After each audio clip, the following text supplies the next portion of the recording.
வணக்கம். அனைத்து உறவுகளுக்கும் எனது இனிய மாலை வணக்கத்தை தெரிவித்துக் கொள்கிறேன். உங்களிடத்தில் ஒரு சிறு சோதிட குறிப்பை பகிர்ந்து கொள்ள வருகிறேன். ஒரு மனிதன் வாழ்க்கையில் தொழில் செய்தாலும் சரி அல்லது அவர் வேலை செய்தாலும் சரி, அவருக்கு எதிரிகள் என்பது அதிகமாக இருக்கும். ஒரு தொழில் செய்தால் முதலிலே அந்த தொழிலுக்கு போட்டியாக ஒரு எதிரி துவங்குவார், பின்பு இன்னொரு எதிரி துவங்குவார்.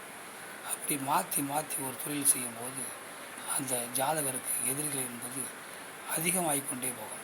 அதே மாதிரி வேலை செய்யும் பொழுதும் வேலையிலே தான் செய்யும் பணியிலே அவருக்கு எதிர்ப்பாக பல எதிரிகள் தோன்றிக்கொண்டே இருப்பார்கள். அந்த எதிரிகள் உருவாக அந்த ஜாதகர் வாழ்க்கையிலே முன்னேற்றத்தை அதிகரித்து கொண்டே செல்வார். எதிரிகள் கூட அவருக்கு லாபமும் பேரும் போலும் அவருக்கென்று செல்வாக்கும் உயர்ந்து கொண்டே போகும். அப்படிப்பட்ட ஒரு சாதக அமைப்பும் சில பேருக்கு உண்டு.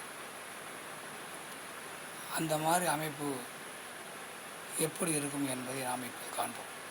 தொழிலும் சரி, வேலையிலும் சரி, இல்லை பொதுவாக அரசியல் வாழ்க்கையில் இருந்தால் அரசியலும் சரி, ஒரு நல்லது செய்யும் பொழுதும், அரசியலில் பணியாற்றும் போதும், தொழில் செய்யும் போதும், வேலை செய்யும் போதும் போட்டி எதிர்ப்புகள் கூட எதிரிகள் கூட அவர்களுக்கு புகழும் செல்வாக்கும் அந்தஸ்தும் செல்வமும் கூடும்.